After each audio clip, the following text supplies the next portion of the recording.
Banalata express সব ধরনের, সব বয়সের, সব মতাদর্শের, মানে যে কোনো দর্শকের কাছেই এটি ভালো লাগার একটা মানে চূড়ান্ত সম্ভাবনা আছে। আমি যদি বলি বেশি বলা হবে কিনা, আমরা যে সেট এই সিনেমার জন্য নির্মাণ করেছিলাম, করা হয়েছিল, আর ডিরেক্টর রাজীব, এবং বিশাল দুটো ট্রেনের বগির সেট, যেটা প্রায় 1 মাসের মতো এফডিসিতে যেটা ছিল, এবং সেখানে আমরা শুটিং করেছি। যে আয়োজনটা ছিল আসলে অনেক বড়। সিনেমা মানেই তো আসলে বড় পর্দা, অনেক বড় কিছু। তার শুধুমাত্র আমাদের ক্রেডিট না, আমি বা মোশাররফ বা অন্য যারা অভিনেতা অভিনেত্রী আছেন, শুধু তারা না, আমাদের টেকনিক্যাল টিম, কস্টিউমস থেকে শুরু করে মেকআপ টিম বলি, অথবা লাইট, ক্যামেরা, আমাদের পলাশ ছিল ক্যামেরায়, দুর্দান্ত ক্যামেরার কাজ করেন, সবকিছু মিলেই ফলের নির্যাস ও দুধের সমন্বয়ে পোলার টর্নেডো গ্রিন অ্যাপল আইসক্রিম। মন ভালো থাক।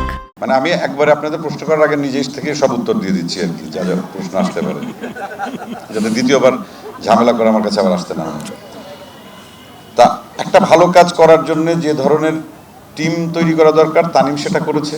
এটার জন্য আবারও তানিমকে অনেক অনেক ধন্যবাদ। যে ধরনের গল্প দরকার, আরেকটা স্পেশালিটি হচ্ছে যে এই সিনেমাটি বনলতা এক্সপ্রেস সব ধরনের, সব বয়সের, সব মতাদর্শের, মানে যে কোনো দর্শকের কাছেই এটি ভালো লাগার একটা চূড়ান্ত সম্ভাবনা আছে।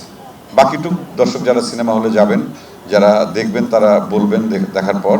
যেহেতু তানিমের এর আগের ছবিটাই দর্শক জনপ্রিয়তা চূড়ান্ত লেভেলে পেয়েছিল, এবং এখনো সেই ছবিটি বাংলাদেশের কয়েকটা সিনেমা হলে চলছে, আমি যতদূর জানি।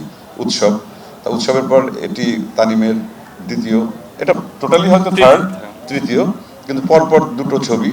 এবং এই দুটো ছবি যদি বাংলাদেশের আপামর দর্শক যারা, তাদেরকে সিনেমা হলে 2-2.5 ঘন্টা যদি ধরে রাখতে পারে, এবং তাদের ভেতর যদি এতটুকু ভালো লাগা অনুভব করাতে পারে, আমি মনে করি যে এরকম আরও অনেক কাজ হবে বাংলাদেশে, এবং সেই কাজগুলো দিয়েই আমাদের সিনেমা বা আমরা অনেক দূরে এগিয়ে যাব।